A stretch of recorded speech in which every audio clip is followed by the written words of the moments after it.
take two in terms of doing the news of the week on this Sunday evening. So,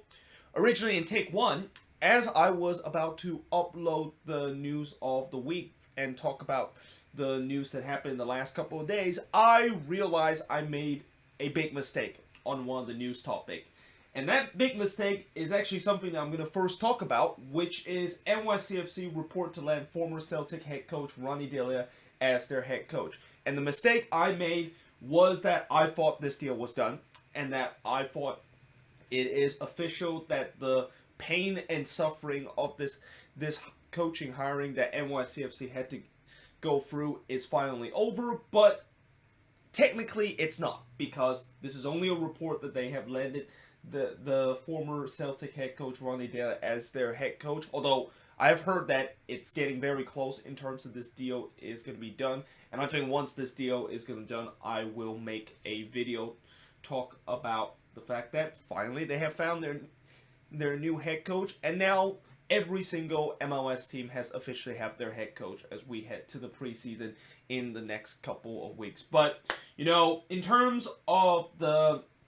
head coach that they're looking for, Ronny Delia, you know, as I said, he's a former Celtic head coach, spent 2 years with the club, and I believe won 2 titles, so he was relatively successful at that club. And I'm guessing the reason why NYCFC want to get him is because they see he was relatively successful at Celtic. They think that maybe he can come to MLS and do the same thing. And in terms of talent-wise, he's going to get almost the same exact talent that he got in Celtic as it is in NYCFC. I mean, when you look at this NYCFC squad, this is definitely a team that you could definitely say that they could be in MLS Cup contention. And the only reason why they haven't been getting close to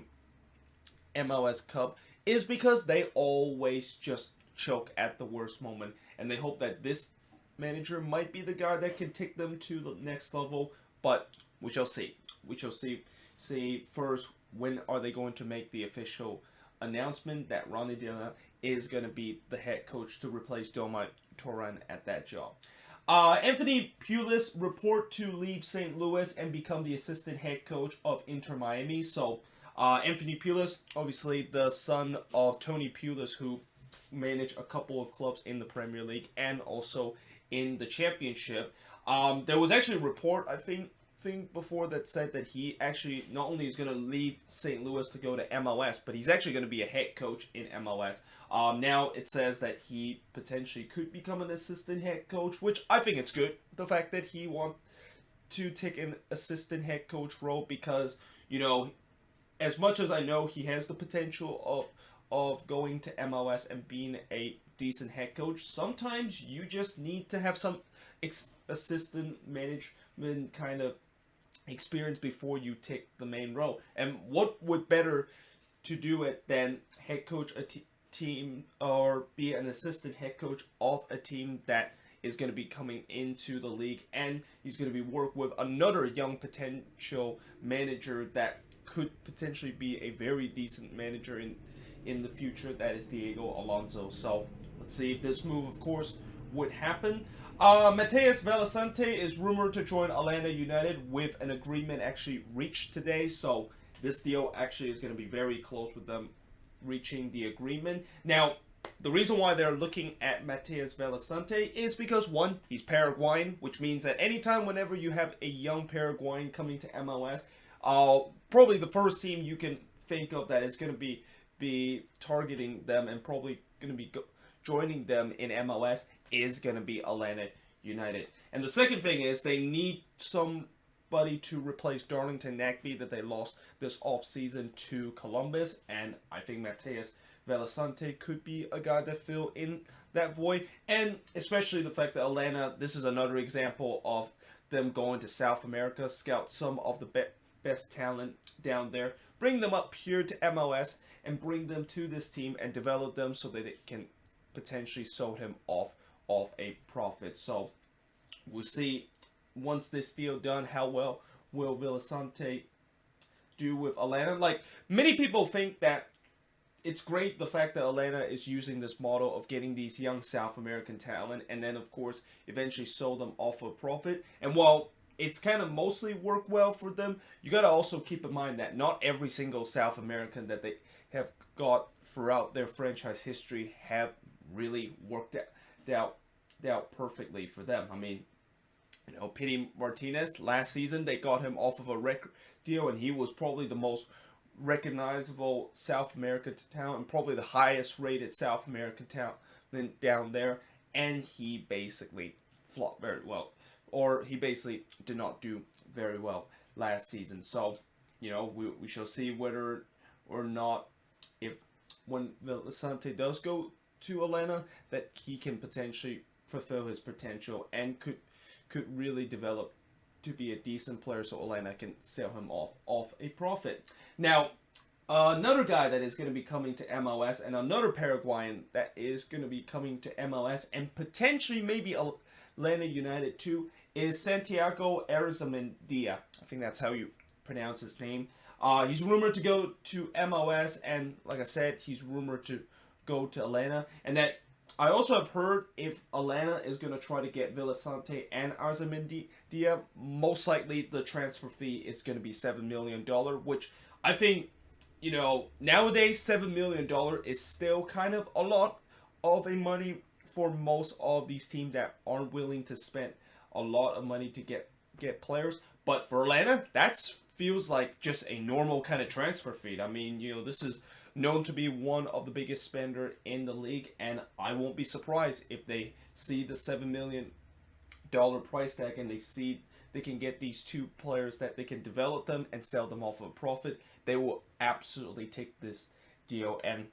basically take it in a heartbeat. So we'll see whether or not if both of these players is going to go to Atlanta, and that, for Arizamendia, if he's going to go to MLS, is it going to be Atlanta or any other teams around MLS. DC United is close to sealing a deal for Peruvian international Edison Flores. And what's interesting about this deal is that they're going to get a Peruvian international that play with Monocres Morelia, which is the same club that Raul Ruidiaz was before he went to the Seattle Sounders, and it turns out that move actually worked out perfectly. So I guess DC is trying to copy something similar to what Seattle does, and they want to get their own Peruvian attacker. And although this is not a striker that they're getting, they're going to get a very highly rated winger that was a big part of Monocres Morelia miraculous run in the last season in Liga MX. And with them getting this deal done, I'm assuming with them if they're going to get Edison Flores, most likely they are going to move on from the deal that they're going to try to get Brian Lozano from Santos Laguna. I mean, there's been a lot of rumor that Lozano was going to come to DC, and they said that it's going to be the only reason why that hasn't happened is because it's been a hefty price, and that DC just could not, they're a little bit skeptical of the fact that they're paying so much money for a guy that, yes, has done very well with Santos, but for a lot of money and for a club that doesn't usually spend a lot of money on big time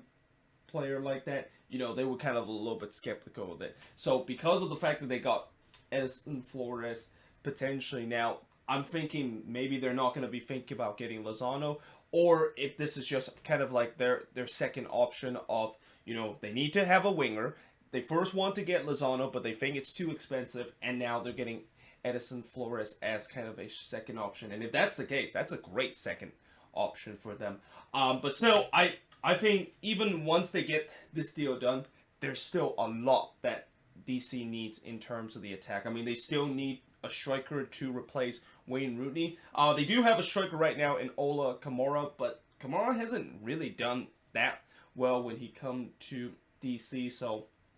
I feel like they need to have a striker in terms of that. They also need to look into a central attack mid, because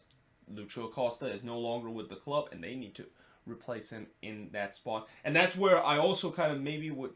think that maybe they might still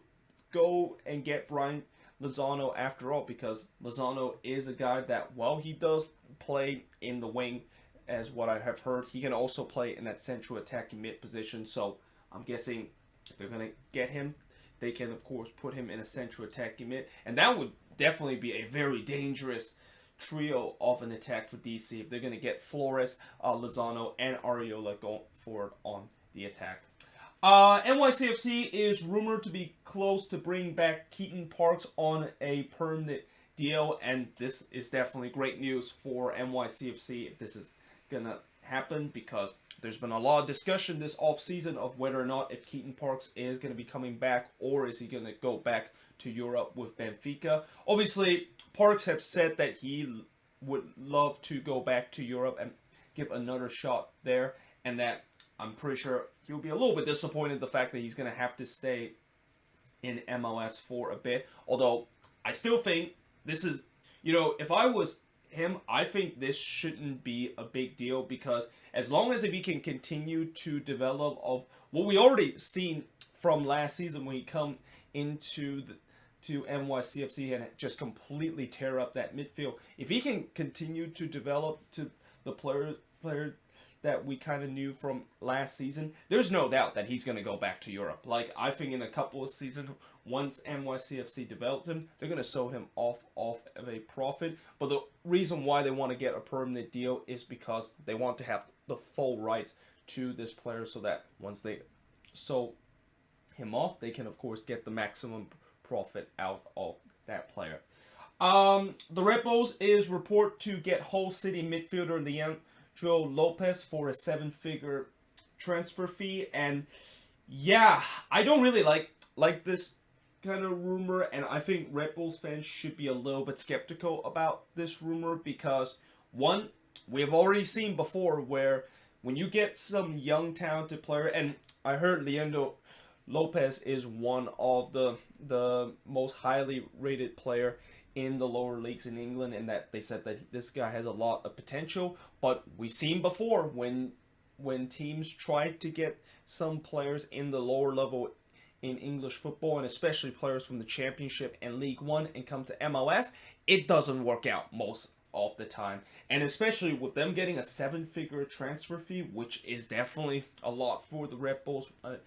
team that is another one of those teams that don't tends to spend a lot of money on transfer fee and bring some new player. Well, having said that, they did spend a lot of money to try to get Kaku, but that was really kind of the only exception in terms of them not spending a lot of money in terms of bring some foreign players to their team. This is definitely a bit of a risk if they're going to try to get him, and I understand they need help in the midfield, but I feel like there's a better option than try to get a guy that, I still don't think he is as good as some of those South American young players that is going to be coming, that potentially come to MLS. And, I think for the Red Bulls, they just need to understand that just because there's a highly rated player in the lower level of English football doesn't mean it always going to transition once they come to MLS. Bakri has announced his departure from the Montreal Impact via a Twitter post, and I think this, even though it was announced today that he officially left the Montreal Impact, I think we kind of knew a couple of months ago, or even in the beginning of the season, that we knew Bakri was not going to be with the Impact. I believe this his contract actually ran out with the Impact, and that he wasn't included in the end of season roster that the Impact announced. Now, the Impact, of course, can always re-sign him off of free agency, but knowing the fact that Sania is 36 years old, and not only he's announcing his departure, but I won't be surprised he might even announce his retirement from his playing days, because usually when you're right around that age that he is right now and you're a fullback, this is where most of these players, especially a fullback like him, is going to think about retirement. So we'll see whether or not if that is going to be the case, but one thing for sure is he's no longer with the Montreal Impact. Atlanta is set to open up the full stadium for 6 matches in 2020, which means that they are going to open up the entire stadium, including the third deck, which they usually close for most matches, and they're going to do it for six times in 2020. And I know there are some people that might be thinking, well, in the upcoming years, do you think Atlanta is going to open up their full stadium for every single match? In my opinion, I don't think it's going to be the case because there are a couple of factors why they will never think about opening up their full stadium every single game. One, the midweek games. And the midweek games is just, every team in the league, whenever they play a midweek games and you look at their average attendance in terms of the midweek games, it's much more lower than the average attendance for the weekend game, and I believe Atlanta is no exception when you look at their average attendance on the weekend compared to their average attendance in the weekdays. The weekends one gets much more people attend the game, and it makes sense. Weekend games are where a lot of the fans usually have the off day to go to the stadium, and it's also a kind of family friendly day on the weekends to attend a match, whereas on the weekdays you usually see some fans who they might go off work and have free time at the night, but they have to go to work the very next day, and usually fans don't want to go to a match when they have to go to work on the very next day, or in some cases some of the fans, they have to work during the nighttime and they won't be able to attend the game because they have to work. So that's one of the reasons why I think Atlanta is not going to open up their full stadium for every single game, because there are going to be those midweek games where I doubt they can even put like 50,000 or 60,000 people if they open up full stadium for the week or for the midweek games. The other reason why I think that they won't open up their full stadium for every single game is the fact that when they play against smaller opponent and not playing these marquee opponent, attendance is definitely going to be lower than when Atlanta is playing against a big team. Like, if Atlanta is playing one of the top dog and probably one of the best team in the Western Conference or in the Eastern Conference, obviously people is going to go. But if they're playing against teams that is not very good, then not many people would want to go to the games. I mean, there will still be people going to the game, but they probably know that the team is going to win and that they're not going to see as much of a competitive match when they see kind of a marquee kind of matchup. So that's another reason why they won't open up the stadium full for every single match, but they'll still do it for 6 match in 2020, and I expect with them opening up their stadium 6 times, or open up their entire stadium 6 times, that should really help their attendance, where their attendance is already the best in MLS at 52,000, and with them opening up 6 matches in their entire stadium, I'm assuming their attendance is going to be higher, and it just get to a point that they're getting close to a mark where they're considered not just the top 10 most attended team in world soccer, but probably maybe even the top 5 most attended team in world soccer if the attendance continue to creep up to the 60,000 mark. The U.S. men's national team will now have to play their January training camp in Florida, and that they're going to be playing at the IMG Academy in Bradenton, and that's after they announced that they're not going to be going to Qatar to do their January training camp because of the Middle East tension. And I'm not even going to mention what Middle East tension that is the reason why they're not going to Qatar, because unless if you're living under a rock, you probably know what is going on between the US and Iran, and also what's going on in the Middle East. And I'm not really going to discuss it because this is a sports channel, not a political channel. But they are going to be training down in Florida, and it's also going to be interesting to see that I remember when they were going to be going to Qatar for their training camp, I think they had a friendly schedule, at least one friendly that was scheduled during the time they were in Qatar. And now the fact that they're not going to be in Qatar, but doing their training camp down in Bradenton, you wonder, is that friendly that they're going to do if they were in the training camp in Qatar is going to be canceled because of that, and that this means that there's going to only be one friendly that's going to be happening in the January training camp, and that is against Costa Rica on the 1st of February down in LA, which, by the way, if you ask me, am I going to go attend that game? The answer is no, because even though the U.S. Soccer Federation kind of listened to the fans and lowered the prices in terms of these friendly, I'm still not going to go, because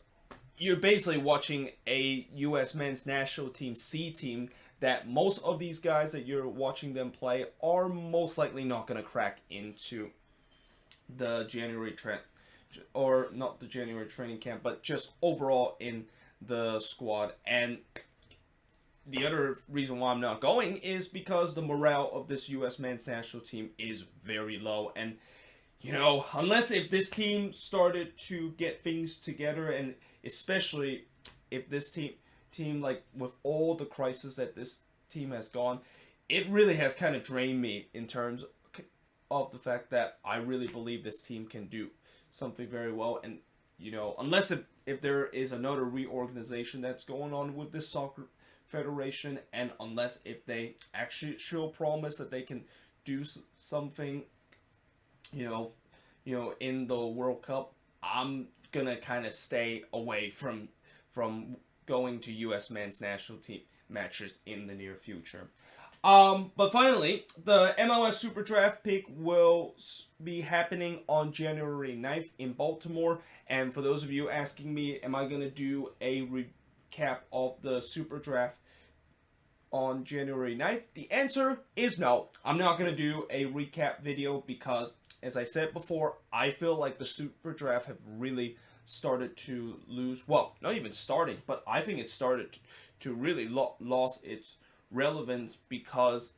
of the fact that we're in an era where teams are not going to just rely on the SuperDraft in terms of finding some hidden gems in that. Which, by the way, speaking of hidden gems, there is still some hidden gems in the SuperDraft, and you still do see players that comes out the SuperDraft and that they turns out to be a breakout player in the league, but it's not what it was in the early decade or even in the early 2000s when the draft was really the one that you want to get it right so that you can potentially have a very decent season. Nowadays, it's not the case anymore because teams can just go to South America or just look for some young talented player that they think can come to MLS and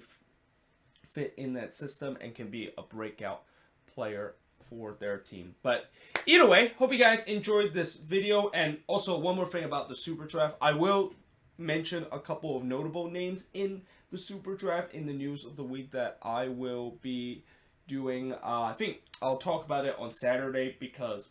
the SuperDraft happens on Thursday, and that's just one day after I did my news of the week on Wednesday. So I'll probably talk about that next week in terms of some of the notable players that, you know, was drafted in the SuperDraft and I think could definitely be a breakout star coming into their rookie season in MLS. But other than that, that's really the only thing I'm going to be talking about